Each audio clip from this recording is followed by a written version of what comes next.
참 인생을 선언하다. 일심행 안경의 소개. 현재 보림선원 서울선원장. 부산 출생. 부산대학교에 재학 중이던 1975년에 백봉 김기추거사 문화에서 공부를 시작하였으며 이후 가정주부로 생활하면서 백봉 선생의 가르침인 새말귀 수행을 지속해왔다. 2011년 보림선원 서울선원장이 소임을 맡아 도반들과 함께 수행에 매진하고 있다. 주요 저서. 이 말 한마디 듣기 위해 이 세상에 왔노라. 예불송. 새말귀 안내서. 빨간 장미는 무슨 색깔일까?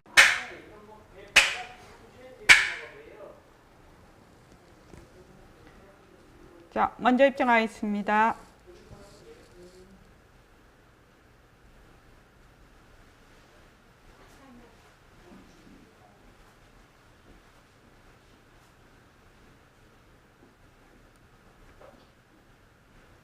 말하고 듣는 이 자리가 바로 당장의 마음입니다.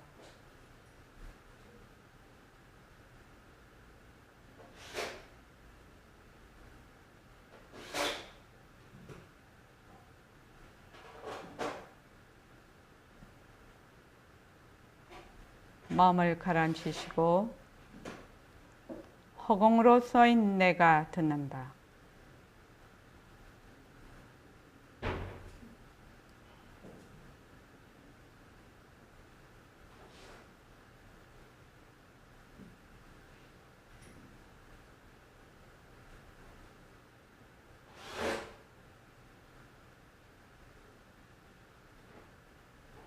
손가락을 세우시고 빛깔도 소리도 냄새도 없는 이 자리가 무정물인 손가락을 까딱까딱 한다. 빛깔도 소리도 냄새도 없는 이 자리가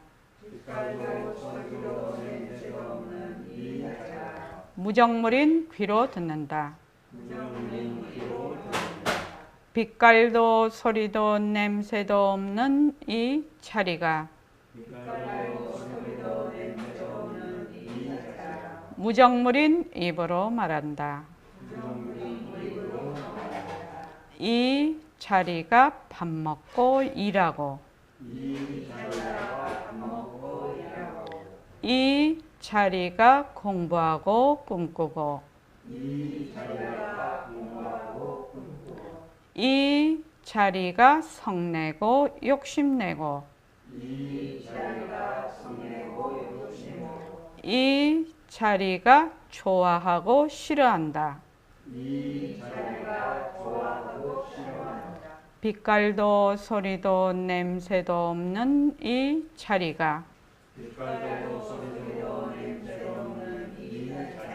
무정물인 몸뚱이를 굴린다.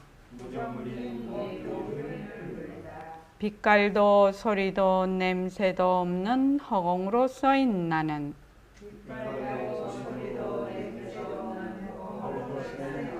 자유로운 삶의 주인으로서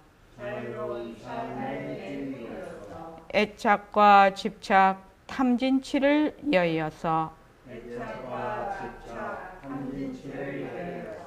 모든 생명들과 더불어 건강하고 따뜻하게 모습을 잘 굴립니다. 예, 합장하시고 법회에 참석할 수 있도록 도와주신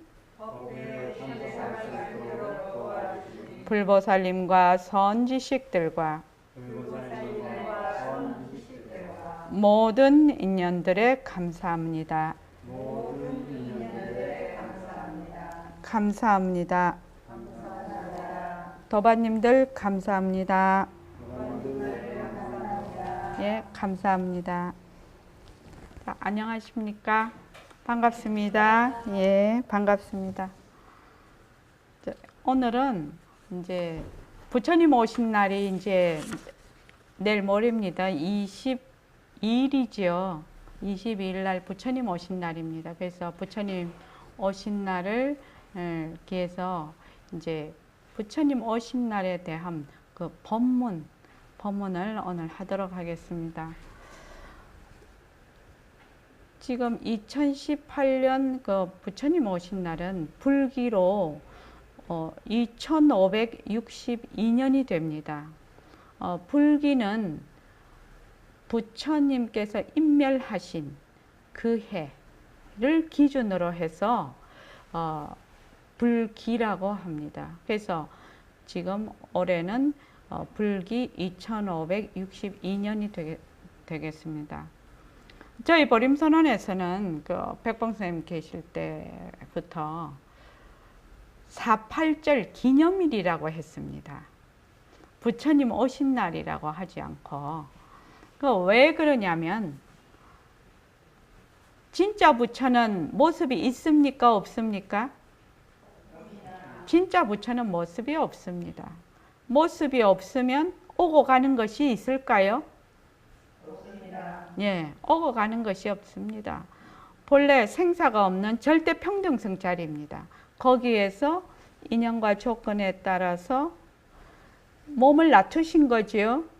모습을 놔두신 겁니다. 그런데 모습은 자체성이 없고 변하고 헛것이고 머물 수가 없는 것이거든요.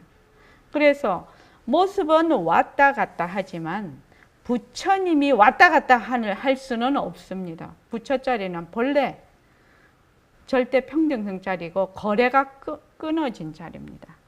자, 모습이 없다, 시공간이 끊어졌다는 것은 다른 말로 어떤 뜻인가? 2562년 전에 부처님께서 인멸하실 때, 또 2562년 후인 지금, 다시 2562년 후, 다음에 2562년 후, 그때하고 무엇이 끊어졌다? 시간이 끊어졌다는 얘기입니다. 그러니까 다른 말로 하면 항상 지금이 됩니다. 바로 이 순간이 되는 겁니다. 부처님 몸이 계실 때나 지금이나 앞으로 2, 3천 뒤에나 그런 말씀입니다. 그래서 부처님이 오신 날, 부처님 오신 날 이렇게 하는 것은 맞지 않다. 백봉 선생님이 그러셔서 48절이라고 저희들은 제가 20대부터 늘 그렇게 해서 저희들은 그 봉축을 했습니다. 자, 부처님께서는 오신 듯 하신 것이죠. 부처님이 화연이시면서 보신이십니다. 그지요? 몸을 놔두신. 그래서 일체 중생을 제도하기 위해서 부처님이 지구에 오셨단 말이죠. 그래서 부처님 몸도 우리 몸도 본래 그 인연에 따라서 그 연기의 그 법칙에 따라서 몸은 있다가 사라진다. 우리의 몸도 있다가 사라지고 부처님의 몸도 있다가 사라진다. 그런데 이제 부처님이 이 세상에 지구에 오신 뜻이 무엇일까? 부처님이 지구에 오신 뜻이 무엇일까요? 무엇을 전하시기 위해서 오셨을까? 이 말이죠. 요점이 뭔가? 부처님이 오시게 된 뜻. 그 부처님 그 말씀 중에 처음에 처음에 태어나셔서 7발자국을 걸으시고, 그 다음에 손가락을 위와 아래를 가르치시면서 뭐라고 말씀을 하셨냐면, 하늘 위와 하늘 아래 나 홀로 높다. 오직 나 홀로 높다. 그래서 삼계가 모두 괴로움이니 내 마땅히 평안케 하리라. 이게 이제 수행 봉기경에 나오는 강신품에 나오는 말씀입니다. 그러니까 천상천하 유아 독존, 삼계 계고 아당 안지, 이렇게 그 말씀을 하시죠. 이제 천상천하 유아 독존이라는 그 말씀은 많이 들어보셨죠? 그렇죠. 천상천하 유아독존이라는 말씀은 많이 들어보셨습니다. 그러면 부처님만 천상천하 유아독존인가? 일치 보통 사람들은 부처님이 하늘 위와 하늘 아래 나 홀로 높다고 그렇게 하시니까 부처님만 최고다 이렇게 말씀하시는 분도 있거든요. 보통 이제 분들은. 그런데 우리는 그런 뜻이 아니라는 거 알고 있습니다. 어떤 뜻이죠? 본래의 유아 독존할 때 그 아는 뭐지요? 본래의 절대 평등성 자리를 의미한단 말이죠. 그 아가 몸뚱이 내가 아니고 본래 평등성 우리의 바탕자리를 의미하고 있습니다. 그래서 천상천하 유아 독존이라고 이렇게 선언을 하신 거죠. 무엇을? 모든 사람에게. 그러니까 부처님이 그렇게 말씀하신 데는 깨달음은 부처님이나 보살님들의 전유물이 아니다. 전부 너희들도 전부 본래 부처다.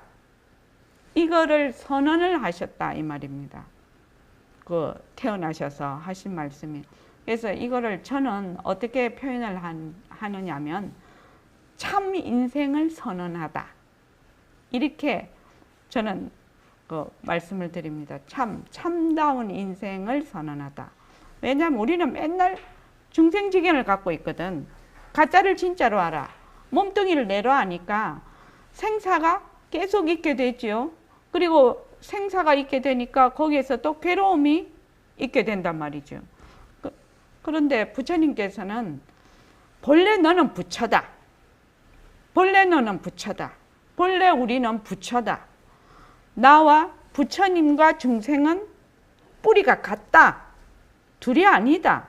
그런데 단지 부처님은 본래의 그 성품 자리를 잘 알아서 굴리시는 것이고 중생은 본래의 성품 자리를 잊어버렸죠. 가짜를 진짜로 알아. 몸뚱이를 진짜 내로 알아. 그렇게 해서 시간과 공간과 일체의 모든 번뇌 속에 그걸 무지라고 합니다. 무지 속에 헤매이고 있단 말이죠. 그래서 괴롭다는 겁니다. 그래서 천상천하 유아독존. 그래서 3개가 다 괴로움이니 내가 마땅히 편안케 하리라. 어떻게 편안케 하신다는 거지요? 윤경숙 보살님 어떻게 편안케 한다는 겁니까? 모습이 다 자체적이었고 변하고 그것이고 머물 수 없는 거니까 그게 머물지 말라고. 예, 머물지 않으면 어떻게 됩니까? 머물지 않으면 번뇌가 없어지겠죠. 번뇌가 없어지면 어떻게 됩니까? 안 돼요.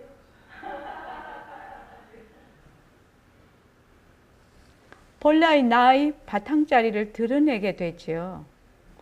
모습이 자체성이 없고 변하고 헛것이고 머물 수 없다는 것을 우리가 꾸준히 공부를 하면 어떻게 됩니까? 본래의 바탕자리, 본래의 나의 본성자리, 진짜 나라고 하지요. 그 부처자리를 드러내면 바로 완전한 열반에 우리가 든다 이 말입니다. 그래서 부처님이 윤경숙 보살님을 붙들어서 편안케 해주는 것이 아니라 이러이러한 이치를 가르치면 배우면 그 이치를 내가 깨달으면 스스로 나의 성품자리를 드러내는 거지요. 그러면 무엇이다? 바로 그 자리가 열반이다 이 말입니다. 그런데 우리는 보통 어떻게 생각을 하냐면 맨날 남이 나를 어떻게 해주는 줄 알아요. 그렇지요? 남이 나를 해줄 수는 없습니다. 부처님께서도 이렇게 하면 너희들이 편안케 된다. 완전한 자유와 평화를 본래 말하자면 되밟히게 된다. 이렇게 말씀은 하셨지. 우리 중생들을 데리고 그 열반 저쪽 언덕에 태워다 주는 건 아니죠. 가는 거는 누가 가야 돼요? 자기가 가야 돼요. 자기가 가야 된다는 겁니다. 근데 사람들이 어떻게 생각하면은 자꾸만 입만 벌리고 있으면 뭐가 들어오는 줄 아는데 그렇지 않다는, 모든 것은 다 그렇지요. 모든 것이 다 그렇지요. 밥 먹는 것도 자기가 입까지 넣어주면 씹어서 넘겨야 자기 밥 아닙니까? 씹어서 넘겨야 돼. 그렇지 않으면 그게 배가 부르지 않지요. 그래서 부처님께서는 참다운 인생을 선언했다. 중생과 부처는 둘이 아니다. 깨달음은 부처님이나 보살님의 전유물이 아니다. 모든 사람들이 전부 본래의 그 밝은 본성 자리를 가지고 있다. 단지 지금 무지로 인해서 구름에 덮여 있듯이 덮여 있으니까 이 가르침을 통해서 그 구름만 벗어내면 바로 그 부처 자리를 드러낼 수 있다. 이렇게 말씀을 하셨단 말이죠. 그래서 부처님께서 우리가 이렇게 부처님 오신 날을 봉축을 하고 하는 이유가 부처님 은혜가 너무너무 많은 거죠. 그러니까 뭐 어떻게 많다 설명이 안 되죠. 그래서 부처님께서는 평생을 길에서 태어나시고 또 길에서 돌아가셨어요. 그 인도라는 나라가 굉장히 덥고 굉장히 기후가 그렇게 좋은 곳은 아닙니다. 그죠? 그런데 그 길을 수많은 먼 길을 걸어서 또 전법을 하시고 또 걸어서 전법을 하시고 이렇게 해서 평생을 지내셨다면 길에서. 그걸 생각을 해보면 부처님께서 연기다 공성이다 이런 이치를 쭉 설명을 해주지 않았으면 우리가 어떤 언덕에다가 비벼갖고 이렇게 공부를 할 수 있을까? 정말로 우리는 맨날 몸뚱이가 낸 줄 알잖아요. 내가 있는 줄 알잖아요. 세상이 진짜로 실제 하는 줄 알잖아요. 그런 마당에서 어떻게 우리가 이런 것이 말하 연기에 의해서 실체가 없는 것이다. 이것들은 다 공성이다. 이런 걸 어떻게 스스로 깨달아서 알 수가 있겠느냐 이 말입니다. 그렇지 않습니까? 그래도 그러다가 우리는 맨날 몸뚱이가 내다 이래가지고 놨다가 뭐 죽어보면은 그만이다. 이렇게 하니까 뭐 세세생생 그것을 반복을 한다면 어느 세월에 내가 진짜 나를 되밝힐 수가 있겠느냐 이 말입니다. 그래서 어떻게 생각하면 부처님 법에 이 불문에 들어오지 않았으면 어떻게 아찔하다 이런 느낌이 있을 때도 있어요. 그러면은 내가 계속 몸뚱이 내다 하고 그 뒤바뀐 생각으로 계속 살았을 텐데 참 아찔한 일이다. 정말 아찔한 일이다. 그러니 지금 이렇게 인연을 지었을 때 정말로 열심히 해야 되겠구나. 이런 생각을 저는 하는데 여러분은 어떻습니까? 이하 동문입니까? 서울 도반들도요? 예. 진짜 아찔합니다. 이런 가르침을 만약에 듣지 못했으면 어떻게 내가 스스로 내가 본래 부처임을 스스로 알 수가 있었겠냐. 아직 그 자리까지 우리가 깊이 이제 더 이제 가는 도중에 있지요. 되밟히는 도중에 있지만 이런 말씀을 듣지 않고는 도저히 혼자서는 못 간다는 겁니다. 그래서 이제 저희 그 책 제목도 백봉 선생님이 법문을 하셨다시피 이 말 한마디 듣기 위해서 이 세상에 왔노라가 바로 이 말입니다. 나는 본래 부처다. 보림선언 버전을 하면 뭐죠? 나는 본래 허공으로서인 나다. 이 말 한마디를 못 들으면 어떻게 우리가 이 생사고해를 벗어날 수가 있겠는가 이 말입니다. 그래서 부처님 그 일생을 이게 읽어보면 참 감동적입니다. 감동적입니다. 정말 깜깜한 그 중생들에게 이런 법을 가르쳐서 전법을 한다는 게 쉬운 일이 아니거든요. 쉬운 일이 아닌데 그 원력과 자비로 정말 힘든 것도 마다하시지 않고 그렇게 평생을 그랬다는 것이 그 글을 그 일생을 부처님의 일생을 읽어보면 이게 제 마음이나 또 여러분들도 나도 어떤 인생을 좀 살아봐야 되겠다 이런 마음이 들 때가 있습니다. 그러니까 우선 내 등불에 불을 밝히고 이 불을 다른 사람에게도 밝혀줘서 그 사람들이 건강하고 행복하게 잘 살 수 있도록, 그래서 우리가 다 같이 잘 살 수 있도록, 행복하게 다 같이 잘 살 수 있도록 하면 정말로 좋겠다. 그런 마음이 그냥 뭉게구름 피듯이 무럭무럭 올라와요. 그래서 보림선언, 서울선언을 개원을 할 때 우리의 슬로건이 뭐냐면은 100만 자성등을 밝힙시다. 100만 자성등을 밝히면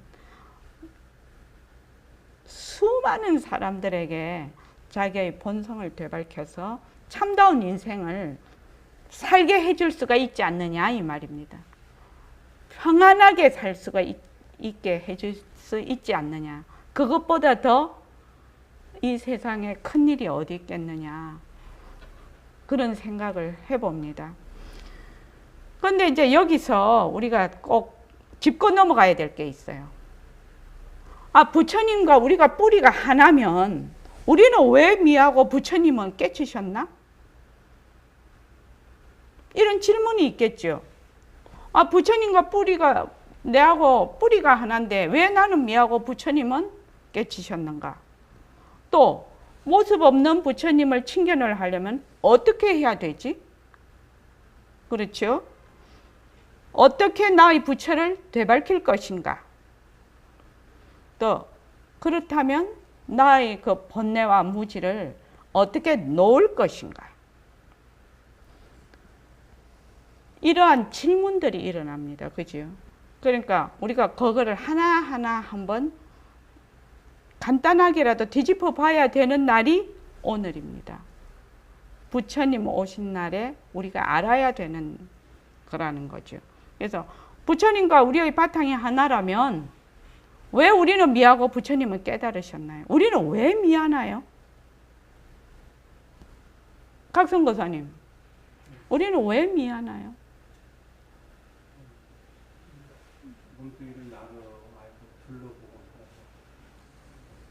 그러니까 우리는 경계에 반연하는 그 마음을 쓰는 겁니다. 경계가 있다. 경계가 실체가 있다. 이렇게 생각을 합니다. 그렇게 해서 거기에 반연하는 마음을 써. 그래서 모습이 자체성이 없고 변하고 헛것이고 머물 수가 없는데 모습은 실체가 있는 것이구나. 모습은 변하지 않는 거, 항상 하는 것이구나. 모습은 진짜구나. 모습에 머물 수 있는 것이구나. 이렇게 딱 반연하는 마음을 써버리니까 이게 무지지요. 가짜를 진짜로 아는 거죠. 이것을 뭐라고 하냐면 중생지견이라고 해요.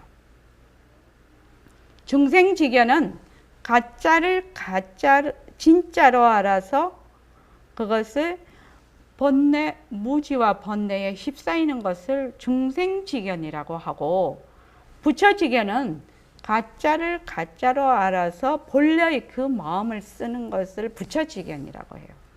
그래서 우리는 맨날 어떻게 한다? 맨날 가짜를 진짜로 알아. 그렇게 해서 그 가짜를 진짜로 아니까 거기다 자꾸만 달라붙어. 자꾸만 달라붙어요. 제일 많이 달라붙는 것이 내가 있다. 몸뚱이가 내다. 내 것이다. 그러죠? 그렇게 되니까 나와 내 것이다 라고 이걸 딱 이렇게 해버리니까 그때부터 뭐가 일어나요?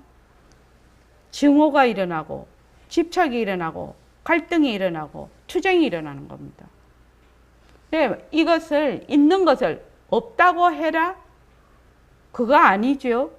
모습이 있는 것은 없다 이렇게 하면 거긴 단멸상입니다. 모습이 인연과 조건에 따라 일어나되 그것이 자체성이 없고 변하고 헛것이고 머물 수 없다라고 우리가 실제로 아는 겁니다. 알아서 어떻게 한다? 그것을 생활 속에서 연습하고 또 연습을 해서 내가 실제로 그렇게 되는 겁니다. 실제로 그렇게 되는 거라고.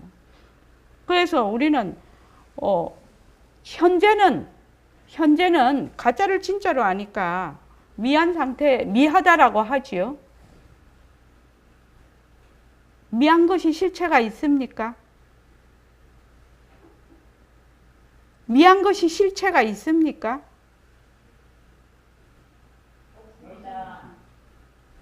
미한 것이 실체가 없어서 정말 다행이지 않냐고요. 미한 것은 자체성이 없다. 미한 것은 변한다. 미한 것은 헛것이다. 미한 것에 머물 수 없다.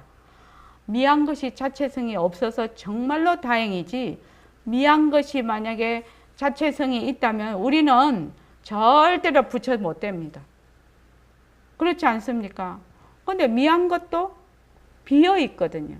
공성이거든. 그러니까 정말로 다행입니다. 그래서 우리는 부처가 되는 씨는 가지고 있는데 아직 뭘 못했다? 아직 발화가 안 되고 있는 중생부처님이에요. 그래서 앞에 중생자만 딱 띄면 부처님이에요. 그러죠? 언제든지 우리는 부처님이에요. 그런데 지금은 중생부처님입니다. 그러면 모습 없는 부처님을 칭견하려면 어떻게 해야 되는가? 모습 없는 부처님을 칭견을 하려면, 이 말은 절에 가면은 부처님 상이 있습니다. 그죠? 저희도 석굴암 부처님, 요 액자, 석굴암 부처님이시거든요.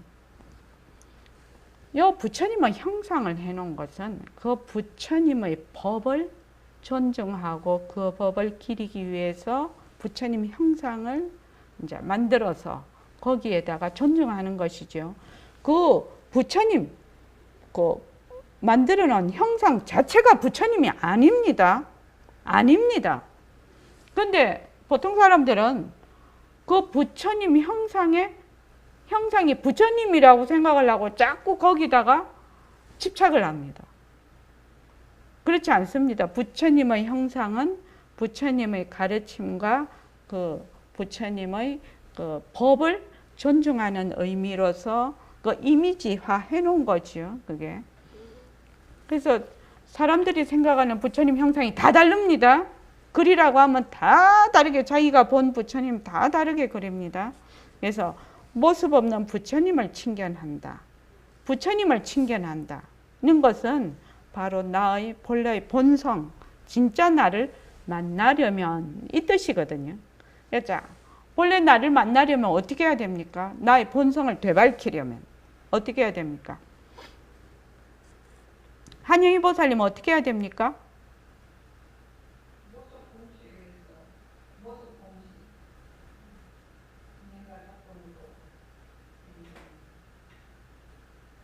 그 모습 공식을 하는데 왜 모습 공식을 가지고 우리가 하면 그 진짜 나를 드러내게 되죠? 이유가 무엇입니까?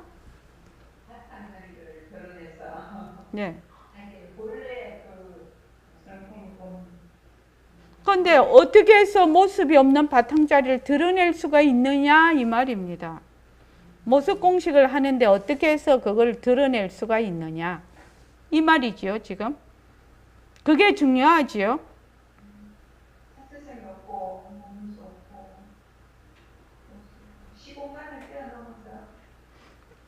그 정리가 잘 안 되죠. 물으면 정리가 잘 안 됩니다. 자, 그러면은 저기 임순자 보살님,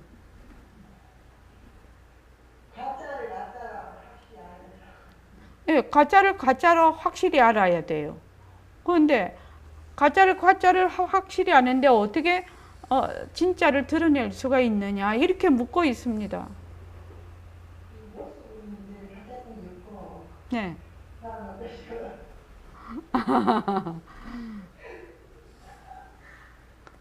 자, 모습 없음, 우리의 그 본래의 절대성 자리와 모습 있는 거, 모습 빛깔도 소리도 냄새도 없으면서 인연과 조건에 따라 모습을 낮추지요. 그러니까 모습 없음은 바탕입니다. 그 절대성 자리는. 모습 있는 상대성은 뭐라고 했지요? 작용이에요. 작용. 그래서 모습 없는 자리를 드러내려면 모습이 없기 때문에 우리가 그것을 이렇게 드러낼 수가 없어요. 그렇죠? 붙잡을 수도 없고 어떻게 드러낼 수가 없어요. 그러니까 모습 없는 자리를 드러내려면 모습 없는 자리의 작용인 모습 있는 상대성을 붙잡아야 된다는 겁니다. 이 점을 잘 이해를 해야 돼요. 우리가 지금 모습 공식을 하는 것은 우리의 본래의 자리를 드러내기 위해서 합니다.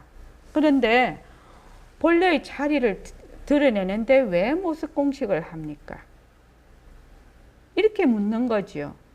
그렇게 물어봐야 되는 거 아니에요. 왜 모습 없는 자리, 나의 본성 자리를 드러내는데 왜 모습 공식을 하는 것이지? 이렇게 질문을 해야 될 거 아닙니까? 그럼 질문을 하면 모습 없는 자리는 붙잡거나 드러낼 수가 없어. 찾을 수가 없다 이 말입니다. 그러면 모습 없는 자리의 작용인 모습 있는 것을 붙잡아서 그것이 본래 자체성이 없고 변하고 헛것이고 머물 수 없다는 것을 확실히 알 때, 다른 말로 할 때 허공성인 줄 알 때, 그 말이죠. 그때 무엇이 드러난다? 허공성인 절대성 자리가 드러난다는 얘기입니다. 자, 강보련 보살님, 모습 공식을 왜 하는지 이해하셨죠? 이제 모습 공식을 왜 하는지 알아야 됩니다. 그러면 우리의 그 본성 자리를 드러내려면 모습 있는 것을 붙잡아서 그것이 확실하게 영기와 공성이라는 걸 알면 모습 없는 자리를 드러낼 수가 있다. 이해되셨습니까? 그래서 우리가 모습 공식을 하고 있는 겁니다. 그래서 그 절대성 자리를 나의 본성 자리를 드러내려면 모습 공식을 해야 됩니다. 그까지는 알겠어. 그런데 모습 공식을 왜 해야 됩니까? 이렇게 물으면 잘 몰라. 그럼 모습 공식을 하는 것이 왜 하는지를 모르니까 연습을 잘 안 하게 되지 않습니까? 내가 왜 하는지를 알아야지 되는 거 아닙니까? 그거? 제가 아마 이것을 100번도 더 말했을 것입니다. 그런데 질문을 할 때 토시가 하나 바뀌면 그냥 딴 것인 줄 압니다. 백봉 선생님 버전으로 하면 상대성을 걷어잡고 절대성을 드러낸다. 이렇게 얘기를 합니다. 그게 우리 보림선언의 굉장히 중요한 공부의 요점이지요. 요점입니다. 그래서 나의 그 본래 자리를 드러내는 데는 상대성을 걷어잡고 절대성 자리로 돌아간다. 근데 어떻게 놓아야 되지?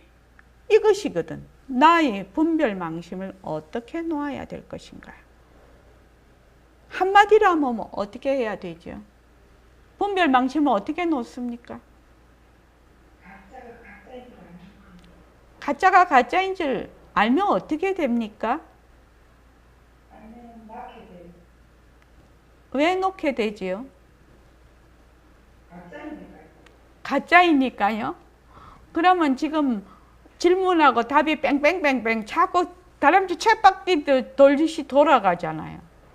가짜가 가짜인 줄 알면 놓게 된다. 가짜인 줄 아는데 왜 놓게 되냐는 겁니다. 꿈인 줄 알면 꿈이라고 잊게 되는 걸까? 같지요. 근데 꿈을 왜 잊게 되죠? 왜 잊게 됩니까? 꿈이 꿈인 줄 알면 왜 잊게 되는 겁니까? 실제로 있는 거 아니니까. 그렇죠. 실제로 있는 게 아니죠. 그러면 마음이 어떻게 됩니까?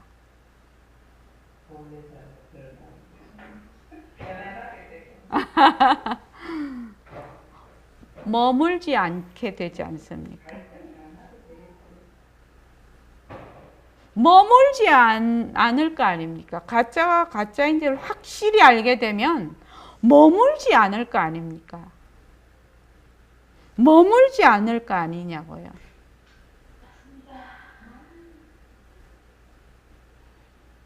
우리 머물 수 없다 맨날 합니다. 그죠? 그거 진짜 중요한데 왜 머물 수 없니? 모습이 자체성이 없고 변하고 헛것이라서 머물 수가 없는데 만약에 머물 수 없으면 그것을 집착을 하거나 미워하거나 싫어하거나 그런 것이 많이 그렇지 않습니까? 내려놓게 될 것입니다. 그래서 가장 중요한 게 우리 선 공부에 1번이 뭐냐면은 머물지 않는다는 겁니다. 머물지 않는다. 그런데 머물지 않으려면 어떻게 해야 되는데? 이렇게 묻지요. 머물지 않으려면 어떻게 해야 돼요? 가짜가 가짜인 줄 알아야 머물지 않아요. 어떻게 가짜인 줄 알게 되죠? 가짜인 줄 알죠?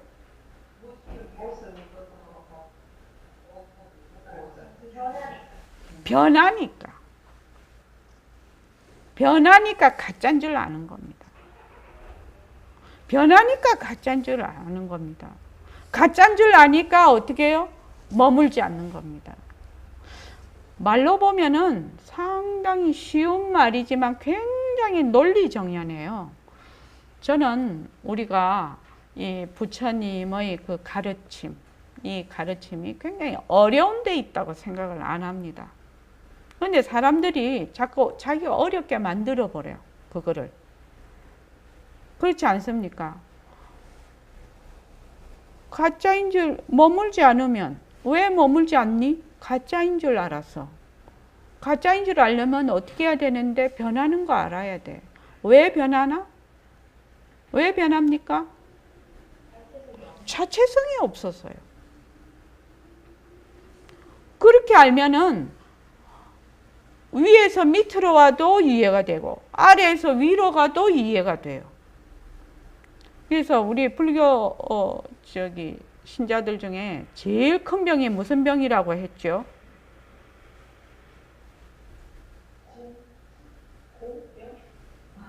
공병. 각성거사님 무슨 병이라고 했어요? 깨닫겠다고 하는 병이에요. 깨닫겠다고 하는 병. 부처 되겠다고 하는 병. 본래 부처인데, 본래 깨달음에 있는 것인데 그것만 되밟히면 된다는 겁니다. 되밟히면 된다. 본래 내가 깨달음 자리에 있는 것을 되밟히면 돼. 구름만 걷어내면 된다는 겁니다. 근데 그것을 깨달은 자리가 깨달음을 자꾸 찾으러 다니니까 깨달아집니까? 안 깨달아지죠. 못 깨닫죠. 그렇게 해갖고는. 자, 그래서 우리가 그 새말귀, 우리가 지금 새말귀를 하고 있거든요. 새말귀가 바로 빛깔도 소리도 냄새도 없는 본래의 그 바탕자리에서 인연과 조건으로 생긴 일체의 모든 모습을 굴리는 것입니다. 이것이 새말귀입니다. 그리고 앉을 때는 그 바탕자리를 놔두는 겁니다. 그래서 모습을 잘 굴리자와 바탕을 놔두자. 이것이 새말귀를 굴리는 큰 두 개의 그 말구가 되겠습니다. 요 새말귀는 깨닫기 전이나 깨달은 후에도 똑같이 수행하는 겁니다. 그 지금 우리와 같이 지금 깨달음이 깨닫기 전 이럴 때도 모습을 잘 굴리자 바탕을 놔두자 이걸로 공부를 하고, 깨달은 뒤에도 모습을 잘 굴리자 바탕을 놔두자로 수행을 하는 겁니다. 그래서 깨닫기 전이나 깨달은 후에 똑같이 수행을 하는 것이고, 우리의 일상생활이 뭐다?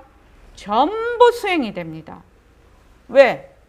빛깔도 소리도 냄새도 없는 본래 나의 그 바탕자리에서 말도 하고 보기도 하고 듣기도 하고 시장에 가서 장사도 하고 직장 가서 일도 하고 농사도 짓고 아이도 기르고 지금 여러분들이 와서 공부도 하지요. 이것이 누가 한다? 누가 합니까? 본래 내 부처가 하는 겁니다. 빛깔도 소리도 냄새도 없는 자리가 무엇을 빌려서?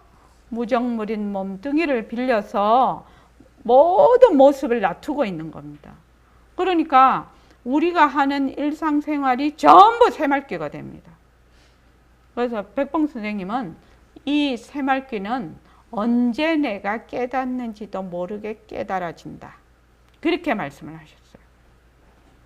굉장히 중요한 말씀입니다. 내가 언제 깨닫는지도 모르게 깨닫는다. 대단한 말씀이죠. 그러니까 모습공식을 충실히 연습을 해서 그 다음 새말귀를 가지고 자꾸 연습을 하는 겁니다.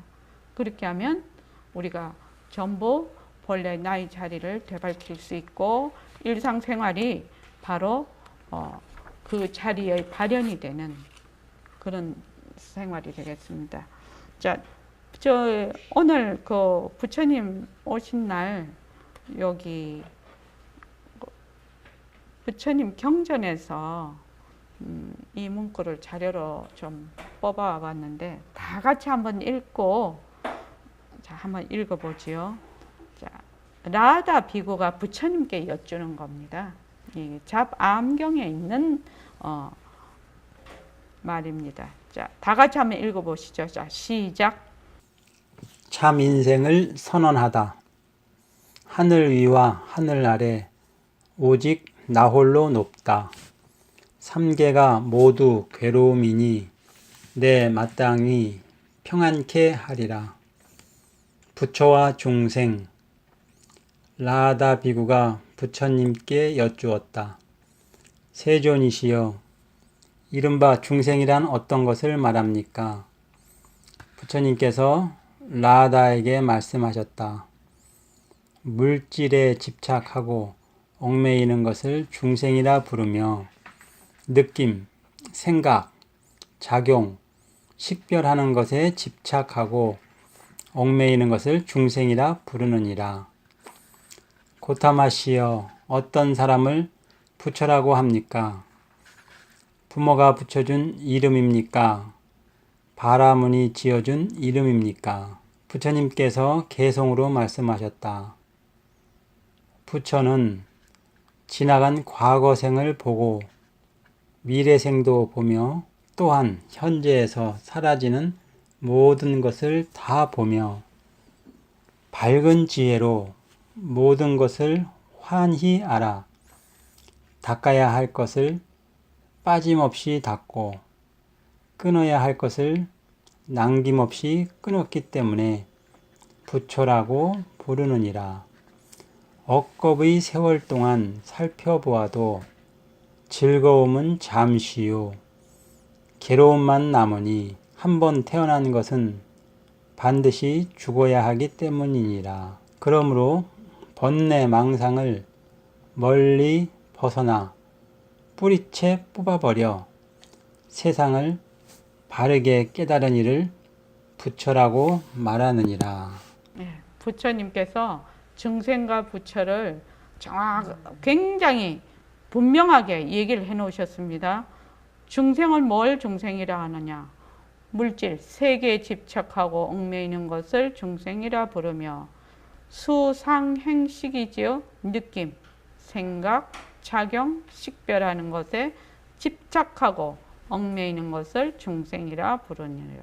그러니까 우리의 육근과 또 육경에 일어나는 모든 경계를 자체성이 있고 변하고 헛것이고 머물 수 없다라고 보지 않고 그걸 거꾸로 보는 겁니다.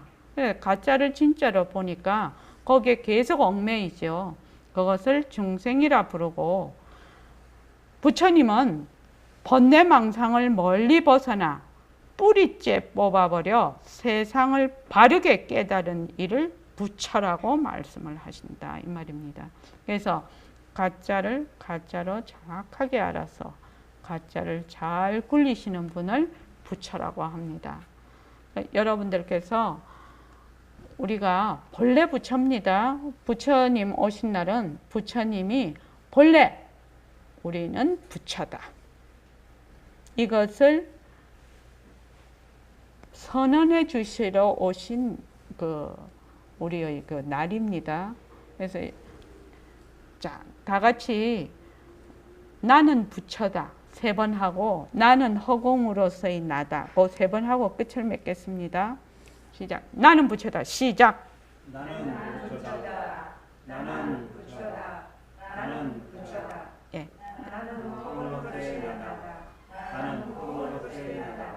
나는 허공으로서의 나다. 예. 고맙습니다. 보림선원 서울선원 소개. 보림선원 서울선원은 부처님의 바른 법을 널리 알리고 백봉 김기추 거사님이 주창한 새말귀를 방편으로 백만 자성 등을 밝히는 원을 세우고 정진하는 도량입니다. 보림선원 서울선원은 하나, 자성개발, 백만 자성 등 밝히기. 둘, 수행 방편, 새말귀. 밥 먹고 일하는 것이 바로 견성의 도리가 되는 새화도. 셋, 청정도량, 재정과 운영의 투명성. 넷, 인재양성, 새말귀를 전법할 수 있는 인재양성 및 청년불자 양성. 다섯, 새로운 선문화. 누구나 깨달음에 이르고 누구나 수행을 할 수 있고 성공부의 문턱을 낮추어 누구나 쉽게 다가갈 수 있는 공부를 하며 상생과 소통의 따뜻한 선문화로 더불어 살아가는 법을 배웁니다. 여섯, 부처님의 가르침이 생활 속에서 발현되어 건강하고 따뜻하고 살기 좋은 세상을 이루어갑니다. 법회 및 정진 안내. 화요 저녁 법회, 오후 7시 반에서 9시 반. 금요 법회, 오후 3시에서 6시. 일요 법회, 오전 11시에서 1시. 동학의 춘계 추계 정진. 21일 정진이 있습니다. 기타 문의사항. 전화 02-3452-3033. 다음 카페 보림선원 서울선원. 카페 다음.net 보림서울. 주소 서울시 강남구 태해란로 57길 24.